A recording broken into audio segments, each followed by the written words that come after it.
तो दोस्तों आज की इस वीडियो में हम बात करने वाले हैं इंग्लिश के एक और नए एडवांस्ड टॉपिक पर, जो है आपका यदि हम किसी मॉडल वर्ब के बाद हैव, हैड, टू इन तीनों चीज़ों को एक साथ लगा दें या फिर आप बोल सकते हैं तीनों चीज़ों को एक साथ जोड़ दें तो इसका रियल सेंस क्या होगा और इसको हम अपनी स्पोकन इंग्लिश में अपनी डेली लाइफ के सेंटेंसेस में किस तरह से अच्छे से यूज कर सकते हैं।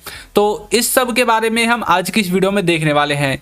तो आज के जो टॉपिक हैं उनमें हम कवर करेंगे could have had to, would have had to, should have had to और मस्ट हैव हैड टू, और इसी तरह की आपकी जो भी मॉडल वर्ब हैं उन सब के रियल सेंस के बारे में बात करेंगे और रियल लाइफ के डेली यूजेज एग्जांपल्स को देखेंगे।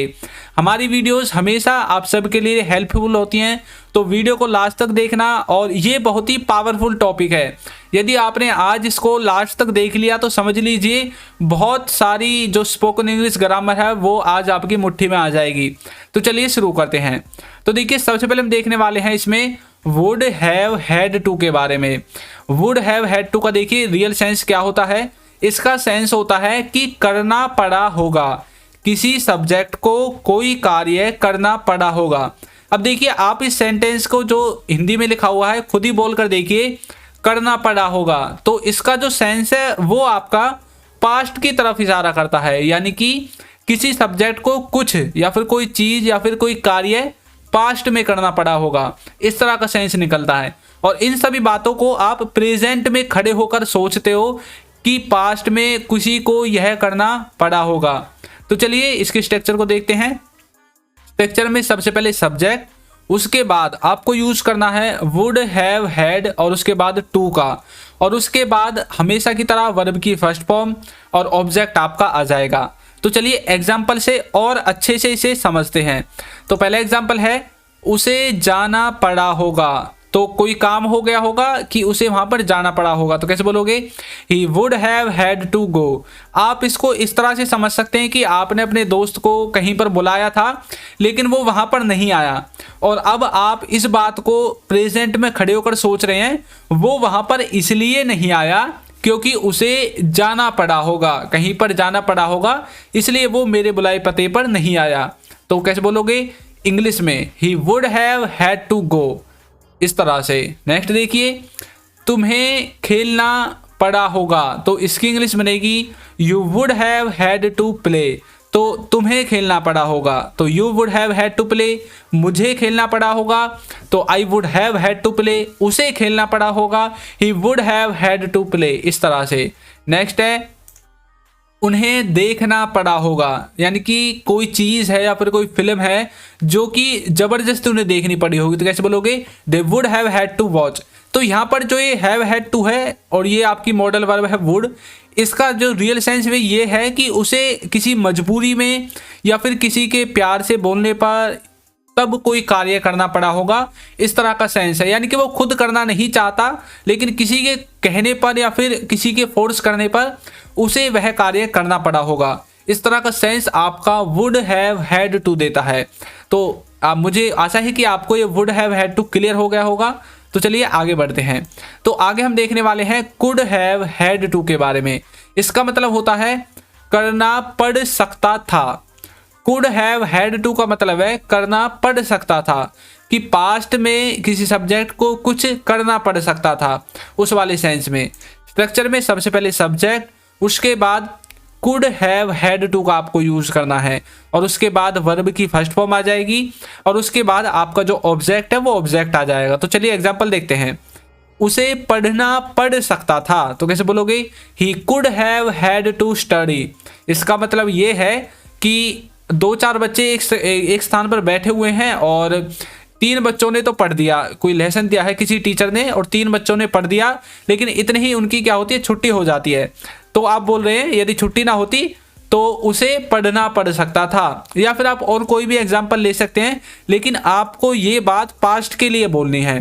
पास्ट में जब आप ऐसे वाक्यों को सोचते हो और प्रेजेंट में खड़े होकर उनका हिंदी में जो आप बोलते हो उसे इंग्लिश में ट्रांसलेट करके यदि आपको बोलना है तो आपको कुड हैव हैड टू को यूज करना पड़ेगा। वैसे आपकी कोई भी मदर टंग हो उसको आपको अपने सेंस के अनुसार कुड हैव हैड टू को लगा देना है। देखिए नेक्स्ट, तुम्हें सोना पड़ सकता था। तो कैसे बोलोगे?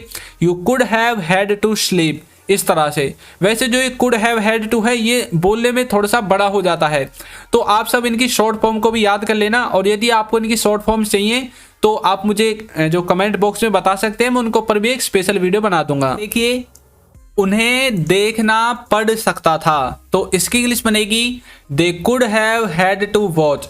तो इसी तरह से किसी को पास्ट में कुछ करना पड़ सकता था, यदि आपको उसको बताना है तो आपको प्रेजेंट में यूज करना पड़ेगा उस पास्ट की बात को बताने के लिए कुड हैव हैड टू का। और वैसे भी ये जो है थोड़ा सा बड़ा है बोलने में, तो आप कमेंट बॉक्स में बता देना यदि आपको इसके बारे में वीडियो चाहिए। तो चलिए नेक्स्ट देखते हैं। नेक्स्ट देखिए, यदि अभी तक आपने हमारी बुक को बाय नहीं किया है और इसका प्राइस है 199 रुपीज़, और ये एक PDF के रूप में बुक है, यानी कि आप डिजिटल बुक और ई बुक जिसे कहते हो, तो डिस्क्रिप्शन में इसका लिंक है, आप वहाँ से डाउनलोड कर सकते हैं, या फिर आप मुझे पर्सनली व्हाट्सएप पर मैसेज कर सकते हैं और मेरा नंबर भी आप मांग सकते हैं, मैं आपको आपके व्हाट्सएप पर इसे भेज दूंगा। तो चलिए नेक्स्ट देखते हैं। नेक्स्ट है हमारा should have had to. Should have had to का देखिए क्या मतलब होता है। इसका मतलब होता है करना ही चाहिए था, यानी कि किसी को कुछ कार्य पास्ट में करना ही चाहिए था, उस वाले सेंस को यदि आपको बताना है तो आपको यूज करना पड़ेगा शुड हैव हैड टू का। तो चलिए इसके स्ट्रक्चर को देखते हैं। तो देखिए, इसके स्ट्रक्चर में आपको सबसे पहले यूज करना है सब्जेक्ट, उसके बाद आपको यूज करना है शुड हैव हैड टू का, और उसके बाद आपको वर्ब की फर्स्ट फॉर्म लगानी है, और उसके बाद आपका जो भी ऑब्जेक्ट है उस ऑब्जेक्ट को आपको लगा देना है। तो चलिए कैसे लगाते हैं, एग्जाम्पल से देखते हैं। तुम्हें घर जाना ही चाहिए था, तो मैं भाई आपको सलाह दे रहा हूं। अब देखिए, शुड का यूज आप कहां पर करते हैं? शुड का यूज आप जब करते हैं जब किसी को आप सलाह देते हैं, या फिर किसी से अपने लिए कोई राय लेते हैं कि भाई मुझे क्या करना चाहिए, या फिर आप किसी से बोलते हुए तुम्हें तो ये करना चाहिए, तो उस वाले सेंस को आप अलग अलग तरीका से बोल सकते हो। और उस अलग अलग तरह के सेंटेंसेस को बनाने के लिए ही आपको शुड के साथ कभी हैव लगाना पड़ता है, कभी हैड लगाना पड़ता है, और कभी इन तीनों को ही एक साथ लगा देना पड़ता है। तो इसी तरह से शुड का मतलब है किसी को कोई सलाह देना, किसी से कोई सलाह लेना। तो मैं यहाँ पर बोल रहा हूँ तुम्हें घर जाना ही चाहिए था, तो इसके बारे में भी मैं उसको, यानी कि आपको, तुम्हें सलाह दे रहा हूँ कि तुम घर नहीं गए, लेकिन मैं बोल रहा हूं कि तुम्हें घर जाना ही चाहिए था, यानी कि मेरी नज़र में यह काम आपके लिए कंपलसरी था करना, लेकिन आपने वो काम किया ही नहीं। तो इसकी इंग्लिश बनेगी you should have had to go. तो इस तरह से, तो आपको घर जाना चाहिए था कहीं पर, या फिर कहीं और पर जाना चाहिए था। ये यदि आपको सेंटेंसेस बनाने हैं तो आपको यूज करना है शुड हैव हैड टू का। नेक्स्ट देखिए, उसे आना ही चाहिए था, he should have had to come. अब कोई व्यक्ति है या फिर आपका कोई दोस्त है जो कि आने के लिए बोल रहा था और उसका आना जरूरी भी था, लेकिन वो किसी वजह से नहीं आ पाया, तो आप बोल रहे हैं कि उसे आना ही चाहिए था। तो कैसे बोलोगे? He should have had to come, इस तरह से। नेक्स्ट है आपको मिलना ही चाहिए था, तो इसकी इंग्लिश बनेगी you should have had to meet. तो आपको मिलना ही चाहिए था, you should have had to meet. मुझे मिलना ही चाहिए था, I should have had to meet.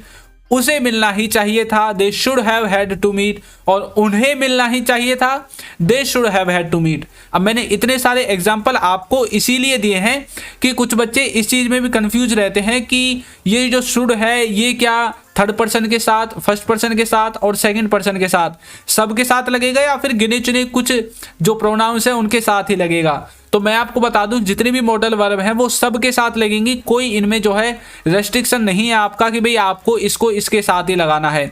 जैसे कि हैज़ हैव का रेस्ट्रिक्शन है कि आपको हैज़ को अलग किसी के साथ यूज करना है और हैव को अलग यूज करना है, ऐसा इनमें कुछ भी नहीं है। तो आपको शुड हैव हैड टू अच्छे से क्लियर हो गया होगा, कोई कार्य करना ही चाहिए था। तो चलिए नेक्स्ट देखते हैं। नेक्स्ट है हमारा कैन हैव हैड टू। अब देखिए, मैंने इससे पहले अभी थोड़ी देर पहले आपको पढ़ाया था कुड हैव हैड टू, लेकिन अब मैं पढ़ा रहा हूं कैन हैव हैड टू। ये दोनों देखने में एक जैसे हैं लेकिन इनका सेंस अलग है। तो चलिए देखते हैं कैसे। सेंस है करना पड़ सकता था। अब आपने देखा था कुड हैव हैड टू का सेम, बिल्कुल सेम सेंस था, करना पड़ सकता था, लेकिन फिर हम इन दोनों को अलग अलग क्यों पढ़ रहे हैं? तो इसका जो मेन मकसद वो ये है कि जो कैन हैव हैड टू है इसमें जो पॉसिबिलिटी है वो 99% होती है, लेकिन जो कुड हैव हैड टू है उसमें जो पॉसिबिलिटी थी किसी काम को करना पड़ सकता था वाली वो थी आपकी 70%, यानी कि उसमें कम पॉसिबिलिटी थी। और उसको यदि आप बोलोगे किसी वाक्य में तो इसका मतलब ये है कि आप बताना चाहते हैं कि जरूरी तो नहीं था कि करना पड़ सकता था, लेकिन यदि आप कैन का यूज करेंगे और हैव हैड टू इसके साथ लगाएंगे तो इसका मतलब ये निकलेगा कि करना पड़ सकता था, यानी कि आपने किया तो नहीं लेकिन आप बाल बाल बचे हैं, आप बिल्कुल मतलब थोड़ा से ही रह गए, वरना आपको ये है काम करना पड़ सकता था। ये आपका कैन हैव हैड टू बताएगा। और कम पॉसिबिलिटी यदि आपको अपने वाक्य में दिखानी है तो आपको कुड हैव हैड टू को लिखना है। तो कैन हैव हैड टू ज्यादा पॉसिबिलिटी और कार्य बनेगा करना पड़ सकता था। तो चलिए देखते हैं इसके स्ट्रक्चर में। सबसे पहले सब्जेक्ट, उसके बाद कैन हैव हैड टू को लिखना है, फिर वर्ब की जो फर्स्ट फॉर्म है वो आ जाएगी और उसके बाद आपका ऑब्जेक्ट आ जाएगा। अब देखिए कैसे आएगा। आपको पैसे देने पड़ सकते थे तो कैसे बोलोगे, you can have had to pay. इसका मतलब ये है कि आप किसी रेस्टोरेंट में खाना खाने गए और वहां पर आपके 2-3 दोस्त और आ गए। अब भाई आपने उनको झूठे को पूछा कि भाई आप आ जाओ, आप भी खाना खा लो। अब वो सच में ही आपके पास आ गए आपके खाने को शेयर करने के लिए। अब उन्होंने अलग से भी ऑर्डर कर दिया, तो अब उन्होंने पैसे दे दिए, लेकिन आपको पैसे देने पड़ सकते थे क्योंकि आपने उन्हें बुलाया था कि भाई आ जाओ, आप भी हमारे साथ खाना खा लो। तो इसीलिए आप बाल बाल बच गए, वरना आपकी जेब और ज़्यादा ढीली हो सकती थी। तो आपको पैसे देने पड़ सकते थे तो कैसे बोलोगे, you can have had to pay, इस तरह से। नेक्स्ट है आपको जाना पड़ सकता था, you can have had to go. मतलब बिल्कुल आप थोड़ा सा रह गए, वरना अगर थोड़ा सा और काम बिगड़ जाता तो आपको वहां जाना पड़ सकता था। तो you can have had to go, possibility 99% आप लगा के चलो। नेक्स्ट है मुझे खाना पड़ सकता था, तो I can have had to eat. वैसे तो आप मस्ट का यूज कर सकते हैं, लेकिन मस्ट एक तरह से आपका जो है फुल हो जाएगा, मतलब आपको 100% जाना पड़ सकता था, क्योंकि कैन भी आपका पूरी तरह से श्योर नहीं होता है, इसलिए इसमें लेकिन पॉसिबिलिटी आपकी कुड से ज़्यादा होती है। तो मुझे खाना पड़ सकता था, I can have had to eat food, इस तरह से। तो अब आपको कैन हैव हैड टू भी अच्छे से समझ में आ गया होगा, और आपको कैन और कुड इन दोनों के बीच में जो डिफरेंस होता है वो भी आपको अच्छे से समझ में आ गया होगा। तो नेक्स्ट देखते हैं।